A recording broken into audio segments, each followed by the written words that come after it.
Okay.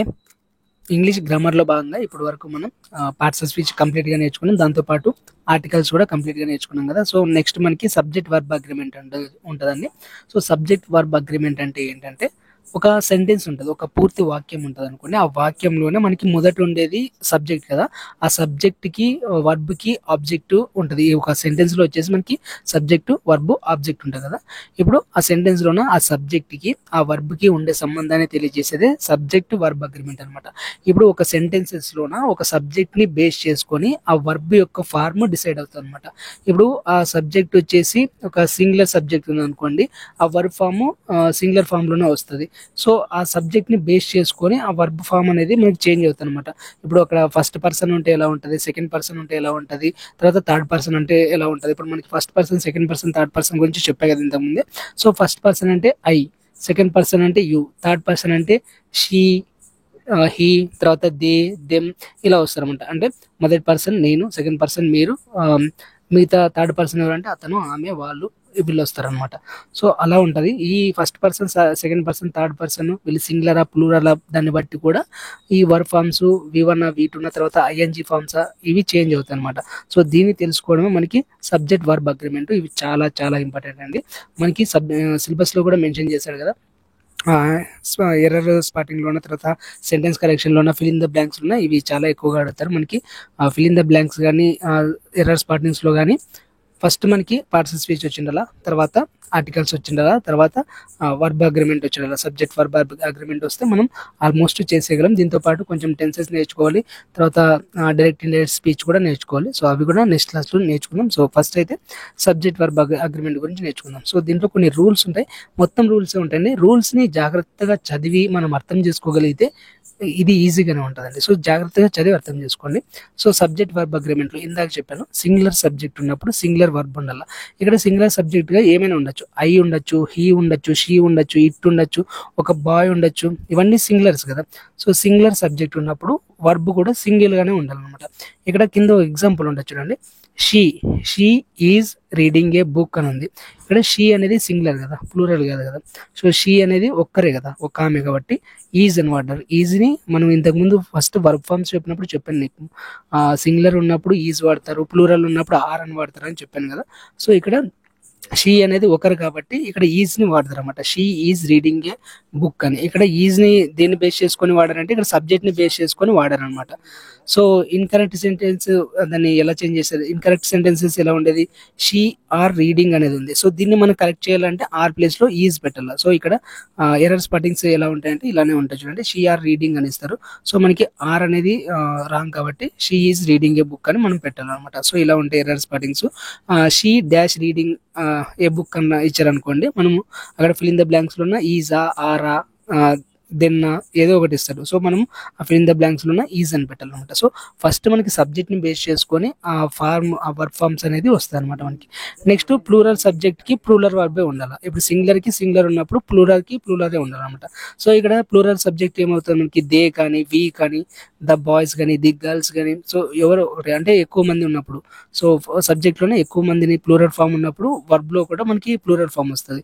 Plural forms అంటే ఏమని చెప్పుకున్నాం మనకు ఆర్ కానీ, హ్యావ్ కానీ, డూ కానీ, గో కానీ. సో, ఇక్కడ ఆర్‌కి, హ్యావ్‌కి, డూకి, గోకి మనకి సింగులర్ ఫార్మ్స్ ఏముంటాయంటే ఆర్‌కి ఈజ్ వస్తది, హ్యావ్‌కి హ్యాస్ వస్తది, డూకి డస్ వస్తది, గోకి గాన్ వస్తది, వెంట్ వస్తది.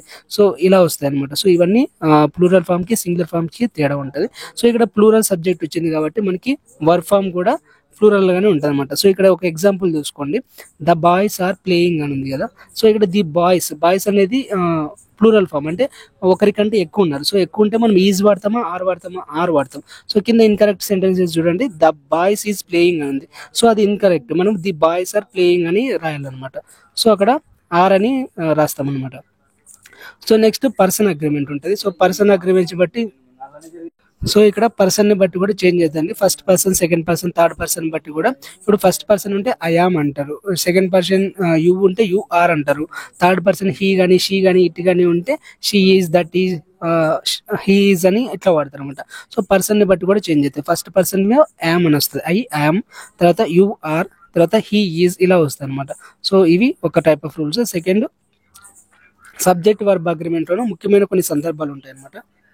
ఇవి ఎక్స్ట్రా రూల్స్. నేను పైన చెప్పినవి ప్రైమరీ రూల్స్ అనమాట. ప్రైమరీ రూల్స్ అంటే ఇంకా అవి ఖచ్చితంగా నేర్చుకోవాలి.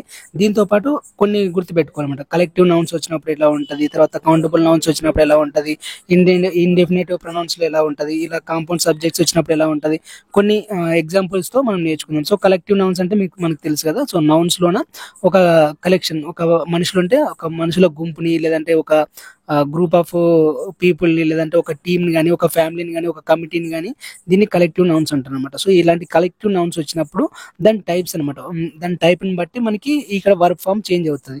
ఇక్కడ ఒక టీమ్ అని ఉందనుకోండి, సపోజ్ ఒక ఫుట్బాల్ టీము, బాస్కెట్బాల్ టీము ఉందనుకోండి, ఆ టీం మొత్తాన్ని కలిపి ఒకదానిగానే పెట్టుకుంటాం అనమాట. ఇప్పుడు మనకి ఐపీఎల్ జరుగుతుంది. ఐపీఎల్లో సిఎస్కే ఒకటి, ఆర్సీబీ ఒకటి, సన్ రైజర్స్ ఒకటి, ఇలా ఉంటాయి. ఆ టీం అన్నింటినీ ఒక్కొక్క దానిగానే డివైడ్ చేస్తారు. సో అలా టోటల్ టీంని మెన్షన్ చేసినప్పుడు మనకి ద టీమ్ ఈజ్ పార్టిసిపేటింగ్ అని పెడతాం, అంటే ఈజ్ అని వాడతాం అనమాట. సో అది ప్లూరల్ ఫామ్ అయినా కూడా మనకి ఈజ్ అనే వాడతాం. ఇప్పుడు ఒకవేళ టీంలోన మెంబర్స్ గురించి మెన్షన్ చేస్తున్నాం అనుకోండి, సో టీంలో మెంబర్స్ గురించి మెన్షన్ చేసినప్పుడు మనకి ఆర్ అని వస్తుంది. సో మనం వర్క్ ఫామ్లో చెప్పుకునేటప్పుడు కూడా అది దీని గురించి చెప్పాం. సో ఇక్కడ టీమ్ అనేది ఒక మనకి సింగులర్ ఫామ్లోనే తీసుకోవాలన్నమాట. సో కలెక్టివ్ నౌన్స్ని సింగులర్ వర్బ్గానే తీసుకుంటారు అనమాట. కాకపోతే ఆ టీంలో ఉండే వ్యక్తుల గురించి ఇండివిజువల్గా చెప్తారు అనుకోండి, సో వాళ్ళ గురించి చెప్తారు అనుకోండి, అప్పుడు ప్లూరల్ వర్బ్ని తీసుకుంటాం అనమాట. నెక్స్ట్ ఇండిఫినెట్ ప్రొనౌన్స్ ఉంటుంది. ఇండిఫినెట్ ప్రొనౌన్స్లో మనం ప్రొనౌన్స్ గురించి మాట్లాడుకునేటప్పుడు మాట్లాడుకున్నాం సార్. సో ఇండిఫినెట్ ప్రొనౌన్స్లో ఏమేమి ఉంటాయి మనకి, every one, somebody, each, either, neither ఇలాంటివి ఉంటాయి. సో ఇలాంటివి వచ్చినప్పుడు మనం సింగులర్ వర్బ్నే తీసుకుంటూ ఉంటాం. సో సింగులర్ వర్బ్ ఎలాంటి టైంలో తీసుకుంటాం, ఎవ్రీ వన్ వచ్చినప్పుడు, సంబడి వచ్చినప్పుడు, ఈచ్ వచ్చినప్పుడు, ఎయిదర్ వచ్చినప్పుడు, నెయిదర్ వచ్చినప్పుడు, ఇవన్నీ వచ్చినప్పుడు సింగులర్ వర్బ్నే తీసుకుంటాం అన్నమాట. నెక్స్ట్ బోత్ కానీ, ఫ్యూ కానీ, మెనీ కానీ ఇలాంటివి వస్తే ప్లూరల్ వర్బ్ని తీసుకుంటాం. సో కింద ఎగ్జాంపుల్ ఉంది చూసుకోండి. ఎవ్రీ వన్ ఈజ్ ఇన్వైటెడ్ అంటే ప్రతి ఒక్కరు, ఇక్కడ మనం తెలుగులో కూడా చెప్తాం కదా, ఎవ్రీ వన్ అంటే ప్రతి ఒక్కరు. సో ఒక్కరే కాబట్టి ఈజ్ అని వాడతాం. సో అలా గుర్తుపెట్టుకోండి. బోత్ అంటే ఇద్దరు వస్తారు అక్కడ, బోత్ అంటే ఇద్దరు. సో బోత్ ఆర్ కమింగ్ అంటే ఆర్ అని వాడతారు అనమాట. సో పైన ఎవ్రీ వన్ అంటే ఒకరే అంటే ప్రతి ఒక్కరిని అని ఈజ్తో ఇన్వైట్ చేస్తారు అనమాట. సో బోత్ అంటే ఇక్కడ ఇద్దరు కాబట్టి ఆర్తో రిఫర్ చేస్తారు అనమాట. So every one is invited, both are coming, ఇక్కడ రెండు కరెక్టే. Next neither of the boys is present. ఇక్కడ పైన చెప్పుకున్నాం కదా మనకి ఎయిదర్ కానీ, నెయిదర్ కానీ, ఎవ్రీ వన్ కానీ ఇలాంటివి వచ్చినప్పుడు సింగులర్ ఫామ్ వాడతారని.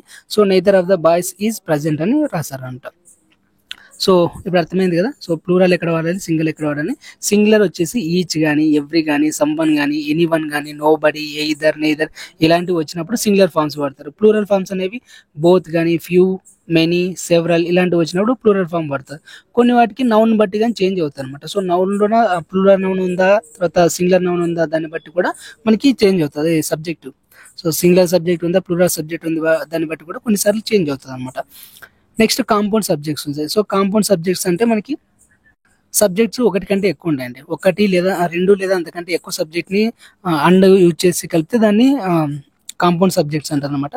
సో అండ్ అనే యూజ్ చేయొచ్చు, ఆర్ అనే యూజ్ చేయొచ్చు. సో మనకి అండ్ కానీ, ఆర్ కానీ, నార్ కానీ యూజ్ చేసి రెండు సబ్జెక్టులని కలిపి చెప్తే దాన్ని కాంపౌండ్ సబ్జెక్ట్స్ అంటారు అనమాట.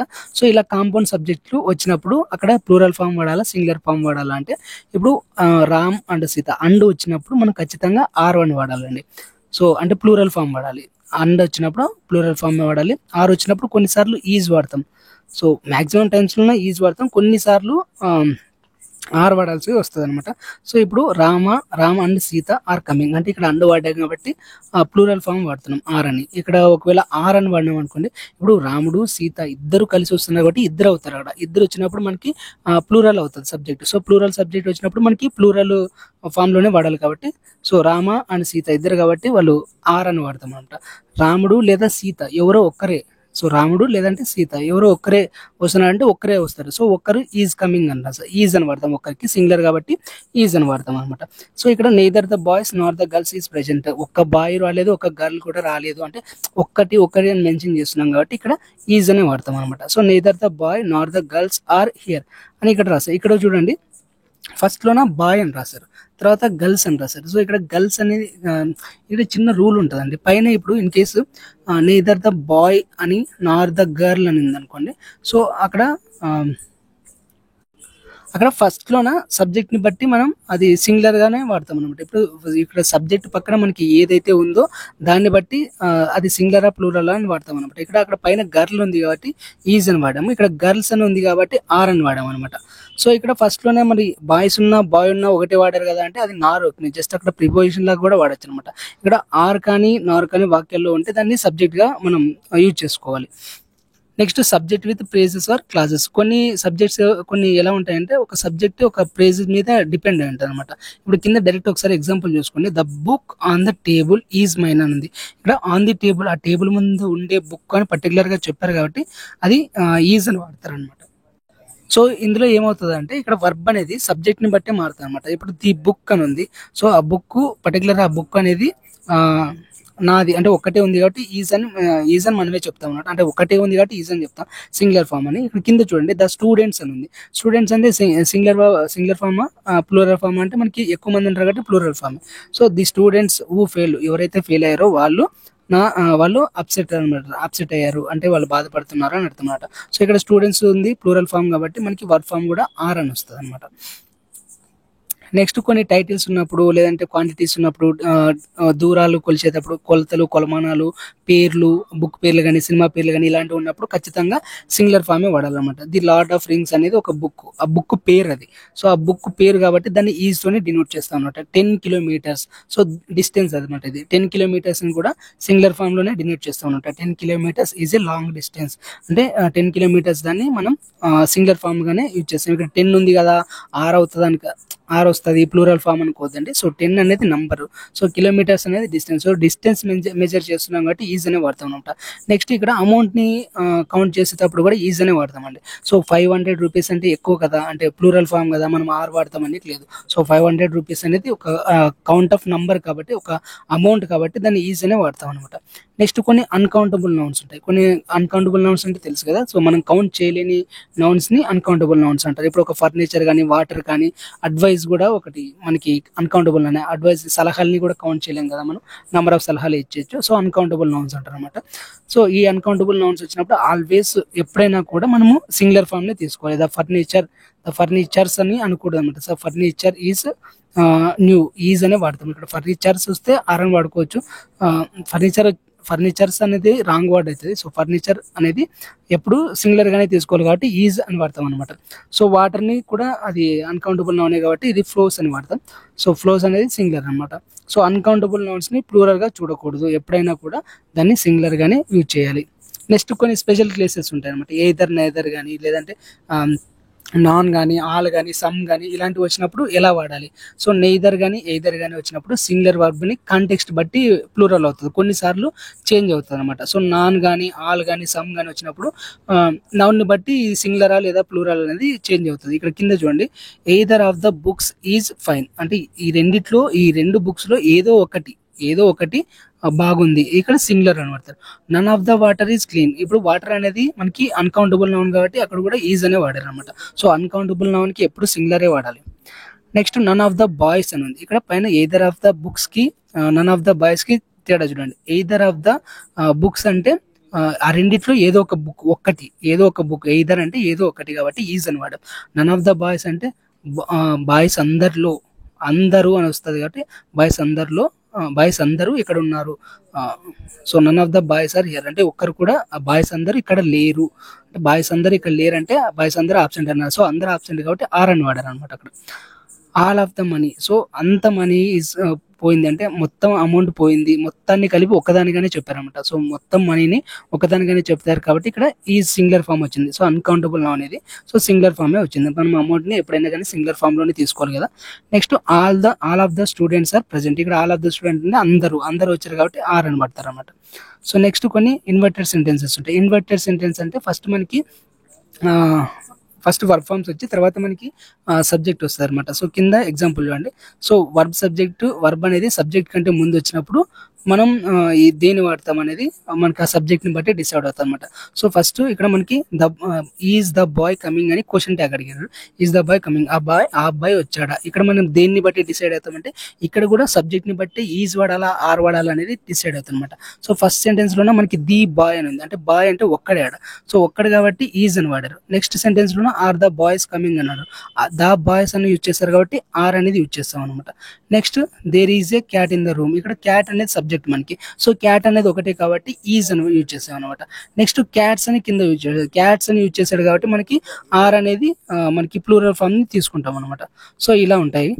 నెక్స్ట్ కొన్ని రిలేటివ్ ప్రొనౌన్స్ గురించి ఉంటాయి. సో లాస్ట్ టాపిక్ ఇది. సో రిలేటివ్ ప్రొనౌన్స్ మనకు తెలుసు కదా, ఊ కానీ దట్ కానీ విచ్ కానీ వాట్ కానీ ఇలాంటివి రిలేటివ్ ప్రొనౌన్స్ అంటారు. సో ఇలాంటి ప్రొనౌన్స్ తో వచ్చే క్లాస్ కానీ వర్బ్ కానీ దాన్ని బట్టి డిసైడ్ అవుతాం. వర్బ్ అంటే వర్బ్ ఏ ఫామ్ లో ఉంటుంది దాన్ని బట్టి డిసైడ్ అవుతాం అనమాట. ద బాయ్ ఎవరు, who is tall is my friend, sorry the sentence is the boy who is tall is my friend అని చెప్పారు కదా. ఇక్కడ ఈజ్ ని 2 సార్లు వాడారని, ప్రిపోజిషన్ ని 2 సార్లు వాడుకోవచ్చు, దానికి ఏం కాదు. అబ్బాయి ఎవరైతే ఉన్నారో ఒక్కడే కాబట్టి ఆ సబ్జెక్ట్ ని బేస్ చేసుకుని అక్కడ సింగులర్ ఫామ్ వాడారు. ఊ ఎవరు, అబ్బాయి ఒక్కడే ఉన్నాడు కాబట్టి సింగులర్ ఫామ్ అనమాట. The boys who are tall are my friends, ఎవరైతే ఎత్తున్నారో వాళ్ళందరూ నా ఫ్రెండ్స్. ఇక్కడ దేన్ని బేస్ చేసుకుని చెప్పాడు, సబ్జెక్ట్ ని బేస్ చేసుకుని చెప్పారు. ఊ అంటే ఎవరు, ద బాయ్స్ అంటే అబ్బాయిలందరూ కలిపి కాబట్టి ప్లూరల్ కాబట్టి ఆర్ అని యూజ్ చేస్తారు. పైన ది బాయ్ అంటే ఎవరు, ఒక్కడే బాయ్ కాబట్టి సింగులర్ ని యూజ్ చేస్తారు అనమాట. సో ఇవి మనకి సబ్జెక్ట్ వర్బ్ అగ్రిమెంట్ లో ముఖ్యమైన రూల్స్. కొన్ని ఎలా తప్పిస్తాడు ఒకసారి కొన్ని ఎగ్జాంపుల్స్ తీసుకుని, ఒక 4 ఎగ్జాంపుల్స్ ఇచ్చాను, ఎలా తప్పిస్తాడు అనేది కొంచెం చూసుకోండి. ప్రిపోజిషనల్ ఫేస్ లోన చేంజ్ చేస్తాడు. సో ఇన్కరెక్ట్ సెన్సెస్ ఎలా ఉంటాయంటే the list of items are long అని ఇచ్చాడు. సో the list of items are long అన్నప్పుడు మనకి ఐటమ్స్ ని చూసుకుంటాం. ఐటమ్స్ ని చూసుకున్నప్పుడు ఐటమ్స్ అంటే మనకి ప్లూరల్ వర్డ్ కదా, సో ఆర్ అనేది కరెక్టే కదా అనుకుంటాం. సో ఇక్కడ మనకి ద లిస్ట్ ఆఫ్ ఐటమ్స్ అని ఉంది. సో ఐటమ్స్ అన్ని ఒక లిస్ట్ లో రాస్తే లిస్ట్ అనేది ఒకటే అవుతుందండి. సో మనకి ఐటమ్స్ అన్ని ఒక లిస్ట్ లో రాసాం అనుకోండి. సో ఇప్పుడు ఐటమ్స్ ఆర్ రెడీ అని పెట్టుకోవచ్చు, మనం ఐటమ్స్ ఆర్ లాంగ్ అని పెట్టుకోవచ్చు. ది లిస్ట్ ఆఫ్ ఐటమ్స్ అని యూజ్ చేసినప్పుడు ద లిస్ట్ అనేది ఒకటే అవుతుంది. సో ఒకటి కాబట్టి ఈజ్ అని వాడాలండి. సో అదొక్కటి గుర్తుపెట్టుకోండి. ఇక్కడ ఐటమ్స్ అనేది ప్లూరల్ అని మనం లిస్ట్ ని ప్లూరల్ అనుకోకూడదు. ఇక్కడ సబ్జెక్ట్ ఏంటంటే ద లిస్ట్ అనేది సబ్జెక్ట్ మనకి. సో ఇక్కడ ఒకటే లిస్ట్ కాబట్టి ఈజ్ అని వాడతారు. Next indefinite pronouns. Indefinite pronouns లో ఎట్లా ఉంటుంది అంటే మనకి కింద ఒక ఎగ్జాంపుల్ ఉంది. Each of the girls are ready అని ఉంది. ఈచ్ అంటే ప్రతి ఒక్క గర్ల్ అనేది ఒకటి అనేది మనకి వస్తుంది. మనకి ఈచ్ ఎనీ వన్ ఇలాంటివి వచ్చినప్పుడు మనకి ఎగ్జాక్ట్ గా సింగులర్ వాడాలండి. పైన చెప్పాం కదా. So each of the girls అంటే ప్రతి ఒక్క అమ్మాయి రెడీ అయిపోయింది, ప్రతి ఒక్క అని వస్తుంది కదండి. సో ఒక్క అని వచ్చినప్పుడు ఈజ్ అని పెట్టాలండి. Each of the girl is ready అని కరెక్ట్ సెంటెన్సెస్ అది. నెక్స్ట్ ఆర్ కానీ నార్ కానీ చివరి సబ్జెక్టు ఉంటే దాన్ని మనం గమనించుకోమన్నమాట. సో అది ఎలా ఉంటుందో చూడండి. Neither the boys nor the girl are here, మనం ఇందాక చెప్పాను. సో ఇక్కడ సెకండ్ వస్తే చూడండి, నార్ తర్వాత వస్తుంది. నార్ తర్వాత వచ్చే సబ్జెక్ట్ ని బట్టి మనకి ఆరా ఈజ్ అనేది డిసైడ్ అవుతుందండి. సో ఇక్కడ మనకి నార్ తర్వాత ద గర్ల్ అని ఉంది. సో గర్ల్ అంటే ఒకరే కాబట్టి సింగులర్ యూజ్ చేయాలి. మనకి ద గర్ల్ అంటే ఈజ్ అని వాడతాం. సో గర్ల్స్ అని ఉందనుకోండి అదే ఫార్ములాలోన ఆర్ అనేది కరెక్ట్ అవుతుంది అనమాట. నెక్స్ట్ కలెక్టివ్ నౌన్స్ లో ఇలా ఉంటుంది. సో కలెక్టివ్ నౌన్స్ అంటే మనకి ఇందాకే చెప్పాం కదా. సో ఒక కమిటీ కానీ, ఒక టీమ్ కానీ, ఒక ఫ్యామిలీ కానీ ఇలాంటివన్నీ కలెక్టివ్ నౌన్స్ కింద వస్తాయి. ద కమిటీ, ఈ కలెక్టివ్ నౌన్స్ అన్నిటిని కలిపి ఒక టీమ్ గానీ ఒక సబ్జెక్ట్ గానే యూజ్ చేస్తారనమాట. సింగులర్ సబ్జెక్ట్ గానే యూజ్ చేస్తారనమాట. So the committee, the team, the family ఇదంతా ఈజ్ గానే వాడతారనమాట. The committee is united. So ఇక్కడ ఇలా మనకి ఎర్రర్స్ ఇస్తారనమాట. సో వీటిని మనం కరెక్ట్ చేసుకోవాలి. సో కింద కొన్ని ఎర్రర్ స్పాటింగ్ గురించి కొన్ని క్వశ్చన్స్ ఇచ్చాను, ఫిల్ ఇన్ ద బ్లాంక్స్ గురించి కొన్ని ఇచ్చాను. సో ఏవి ఎలా చేంజ్ చేసి అడుగుతాడో కొంచెం మీకు డీటెయిల్ గానే ఇచ్చాను.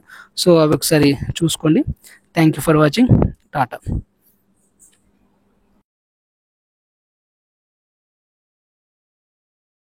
అండ్ కొంతమందికి మెంబర్షిప్ ఎలాగ తీసుకోవాలో తెలియదు అంటున్నారు, వాళ్ళ కోసం చెప్తున్నా. మామూలుగా ఇప్పుడు మీరు ఛానల్ ఓపెన్ చేస్తే మీకు సబ్స్క్రైబ్ బటన్ ఉంటుంది కదా, సబ్స్క్రైబ్ బటన్ పక్కనే జాయిన్ బటన్ ఉంటుందండి. సో జాయిన్ బటన్ క్లిక్ చేస్తే మీకు అక్కడ 2 ఆప్షన్స్ ఉంటాయి, 89 అని 189 అని. సో మీ ఇష్టం ఏదైనా తీసుకోవచ్చు. సో 89 తీసుకోవచ్చు, 189 తీసుకోవచ్చు. సో ఏదో ఒకటి క్లిక్ చేస్తే దాంట్లో పేమెంట్ అడుగుతుంది. సో ఫోన్పే, పేటిఎం లేదంటే కార్డ్స్ ద్వారా కూడా మీరు ఏటీఎం కార్డ్, డెబిట్ కార్డ్స్ ద్వారా కూడా పే చేయొచ్చు. సో పే చేస్తే మీకు మెంబర్షిప్ యాక్టివేట్ అవుతుంది. సో మెంబర్షిప్లో ఉండే వీడియోస్ అన్ని మీరు చూసుకోవచ్చు అనమాట. దాంతోపాటు ఆ మెంబర్షిప్ ట్యాబ్లోనే మనకి టెలిగ్రామ్ లింక్ ప్రొవైడ్ చేస్తాను, దాంట్లో టెలిగ్రామ్లో కూడా జాయిన్ అవ్వచ్చు అనమాట. సో తీసుకోవాలనుకున్న వాళ్ళు ఇలా తీసుకోండి. ఓకేనా? Thank you.